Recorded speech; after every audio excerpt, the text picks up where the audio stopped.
میں وہ پاکستانی ہوں جس کو بڑی اپرچونٹیز، اور ہمیشہ لوگوں نے کہا کہ باہر رہ سکتا تھا، باہر سٹیزن شپ لے سکتا تھا. کبھی میں نے سوچا بھی نہیں کہ میں پاکستانی پاسپورٹ کو گیو اپ کروں گا، کیونکہ میں بلیو کرتا ہوں کہ ہمارا ملک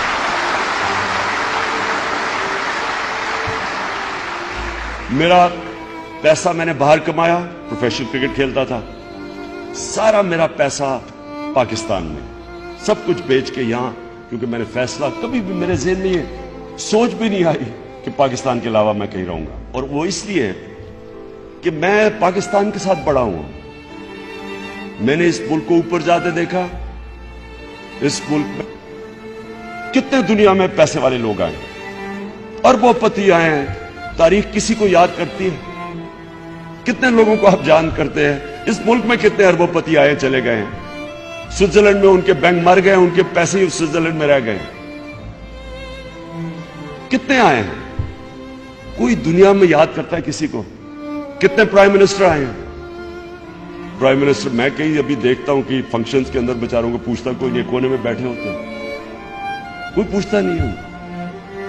کیونکہ پوچھتا تو اس کو ہے جس کو اللہ عزت دیتا ہے، اور اللہ تو اس کو عزت دیتا ہے جو اللہ کے لوگوں کے لیے کچھ کرتا ہے، جو انسانیت کے لیے کچھ کرتا ہے. جب سے اللہ نے دنیا بنائی ہے نام تو اس کا ہے. آپ جب نماز پڑھتے ہیں آپ کیا اللہ سے مانگتے ہیں؟ 5 وقت کی نماز میں ایک ہی چیز مانگتے ہیں نا، کہ اللہ ان کے راستے پہ لگا جن کو تو نے نعمتیں بخشی. ایک ہی چیز مانگتے ہیں نا، باقی تو اللہ کا آپ شکر ادا کرتے ہیں. آپ اللہ کو کہتے ہیں کہ میں صرف اللہ تیری عبادت کرتا ہوں، تیرے سے مدد مانگتا ہوں، رحمان اور رحیم ہے تو. لیکن آپ مانگتے ایک چیز ہے کہ اللہ ان کے راستے پہ لگا جن کو تو نے نعمتیں بخشی. وہ کون تھے؟ وہ پیغمبر تھے. سارے جتنے پیغمبر آئے ہیں آپ ان کے راستے کے لیے ہر روز نماز پڑھتے ہیں. وہ جتنے بھی پیغمبر تھے جن کے اوپر اللہ نے نعمتیں بخشی، جن کے لیے آج ہم مرنے کے لیے تیار ہیں، کب سے ہزاروں سال وہ دنیا سے چلے گئے، آج بھی ہم مرنے کے لیے، آج بھی لوگ پیغمبروں کو ان کا نام لیتے ہیں. ہم اپنے نبی کے لیے جان دینے کے لیے تیار ہیں. تو کیا وجہ تھی کہ اللہ نے ہم جب کہتے ہیں کہ اللہ ان کے راستے پہ لگا، تو ان کا راستہ کیا تھا؟ سارے پیغمبر، جتنے بھی پیغمبر آئے تھے وہ حق اور سچ کے لیے آئے تھے، وہ سوشو اکنامک جسٹس کے لیے آئے تھے.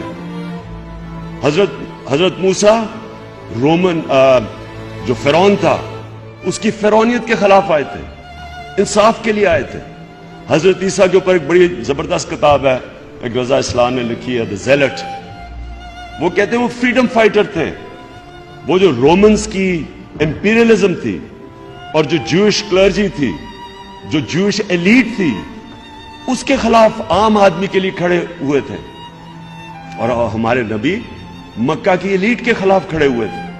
وہاں بھی بڑا امیر تھا اور غریب تھا. تو آپ کا جو مقصد ہے، جس طرح ابن خلدون کہتا ہے کہ انسان کا دنیا میں مقصد ہی ایک ہے، to fight for a just society, انصاف کے لیے کھڑے ہو. یہ سارے پیغمبروں کا بھی یہ مقصد تھا. یہ آپ کا بھی اللہ نے جو دنیا میں بھیجا ہے. اپنے سے پوچھیں کہ میں اس دنیا میں کیا کر رہا ہوں؟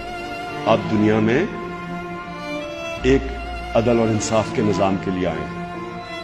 اور دیکھیں، سب سے پہلے تو آپ کو سب کو ایک چیز سمجھنی چاہیے کہ اللہ نے آپ کو اشرف المخلوقات بنایا ہے،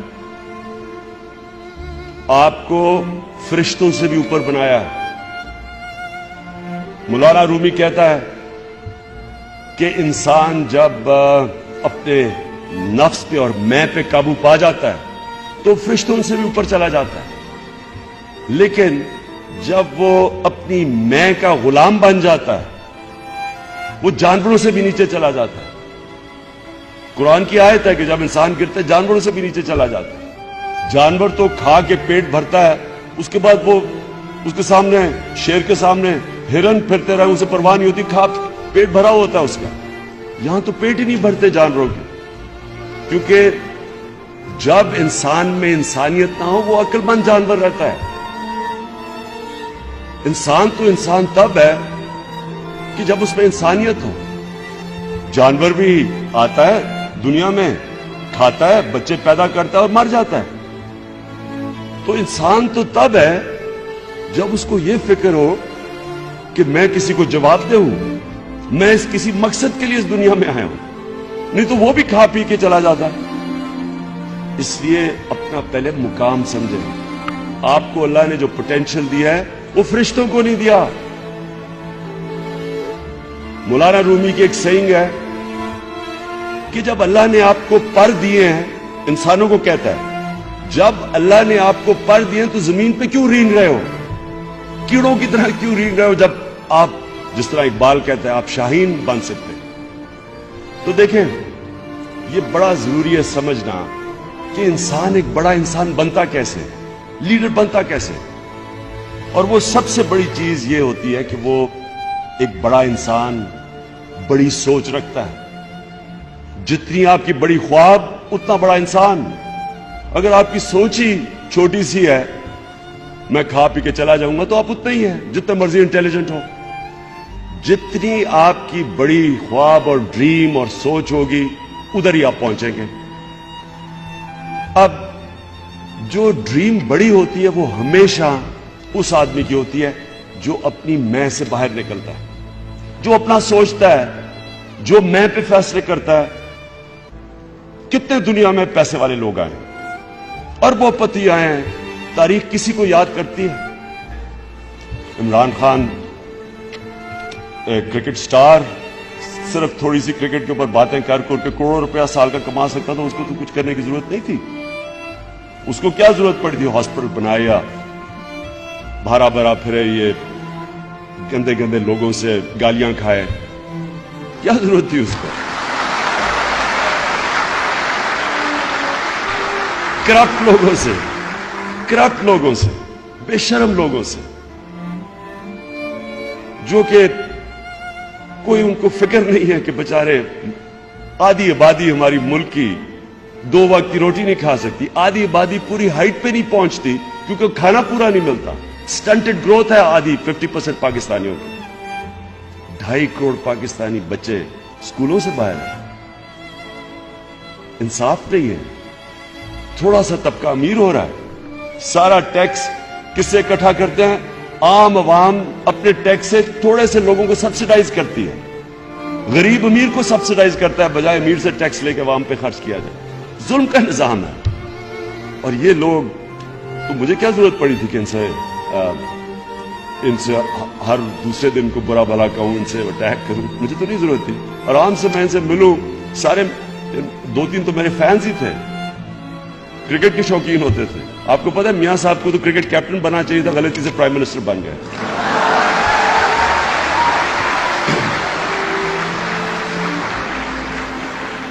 اس لیے یاد رکھنا, یہ لا الہ الا اللہ میں پورا فلسفہ ہے.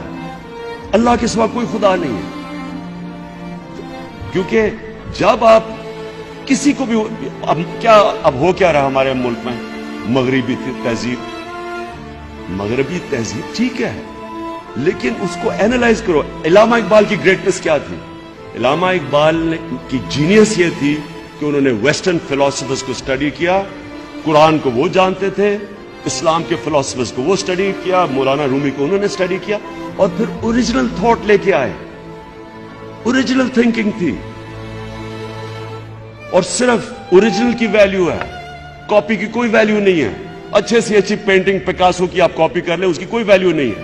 اوریجنل تھاٹ کی ویلیو ہے. اور کبھی بھی غلام انسان اوریجنل تھنکنگ نہیں کر سکتا. جب آپ کسی تہذیب کے غلام بن جاتے ہیں, آپ اچھے غلام ہی بن سکتے ہیں. وہ بھی اپنی جینے پھاڑیں گے, آپ بھی جینے پھاڑ دیں گے. وہ گول گول گان کے پہنیں گے, آپ شروع کر دیں گے. وہ کریں, اچھے غلام بن سکتے ہیں. لیکن جو انسان بڑا انسان بنتا ہے وہ غلام, کبھی غلام بڑا انسان نہیں بن سکتا. اس لیے علامہ اقبال کی جو سارا فلسفہ ہے وہ بڑا امپورٹنٹ ہے آپ کے لیے اسٹڈی کرنے کے لیے. کیونکہ غلام ہندوستان میں ایک آزاد انسان نے ایک غلام ہندوستان میں آزاد انسان نے اپنی فلسفی لے کے آیا, اسٹڈی کر کے مغرب, اور ابھی بھی آج علامہ اقبال کو پڑھیں تو آج بلکہ زیادہ اس سے زیادہ ایپٹ ہے جو پہلے تھا, کیونکہ تب تو میں تو حیران ہوتا ہوں کہ غلام ملک کے اندر کیسا آزاد سوچ تھی. قائد اعظم کی سوچ دیکھیں, علامہ اقبال کی دیکھیں, اور اب میں دیکھتا ہوں ہمارے جو ہماری ساری ویسٹرنائزڈ تھنکنگ ہے وہ اتنی غلامانہ ہے. تو برے وقت کو ہینڈل کرنا, ہار نہ ماننا, غلطیوں کو اینالائز کرنا, اور اینالائز ایسے کرو کہ آپ اپنے بیسٹ کرٹک ہو. آپ کو کسی کی کرٹیسزم یا آپ میں ابیلٹی ہونی چاہیے. مثلا آپ کے یہاں فیکلٹی بیٹھی ہوئی ہے, میں جب آپ نے جب فیل کرے کہ مجھے برا وقت ہے, آپ کو پتا ہونا چاہیے کون سی فیکلٹی سے مجھے کون سا ایڈوائس ملے گا. یہ آپ میں کیپیبلٹی ہونی چاہیے. یہ سب سے بڑی امپورٹنٹ چیز ہوتی ہے کہ آپ کی اگر انالیسس ٹھیک ہوگی, آپ صحیح راستے میں, آپ اپنی غلطیوں کی صحیح نشاندہی کریں گے, آپ پھر کھڑے ہو جائیں گے. یہ ہوتا ہے اگر آپ کی انالیسس غلط ہو جائے, اور وہ عموماً یہ ہوتا ہے کہ آپ ڈیمورلائز ہو جاتے ہیں. ہار آپ کو جب ڈیمورلائز کر دیتی ہے تو ڈیمورلائزیشن میں آپ غلطیاں کرتے ہیں, آپ کمپرومائز کرتے ہیں. مجھے بڑی دفعہ لوگوں نے کہا عمران صاحب آپ اکیلے نہیں کچھ کر سکیں گے. یہ دیکھیں نا, یہ نون لیگ اور بس دو پارٹی کبھی ٹو پارٹی سسٹم میں تھرڈ پارٹی نے کبھی بریک تھرو نہیں کیا. کبھی امریکہ میں دیکھ لیں وہ یہ ڈیموکریٹس ریپبلکن, انگلینڈ میں دیکھ لیں وہ کنزرویٹو لیبر ہیں, کوئی ساری پارلیمنٹری ڈیموکریسی میں دیکھ لیں. تو مجھے سارا وقت کہتے رہے کہ جی ان کے ساتھ مل جائیں, اور وہ بھی دعوت دیتے تھے. لیکن اگر میں ان کے ساتھ مل جاتا, آج میں یہاں نہ کھڑا ہوتا.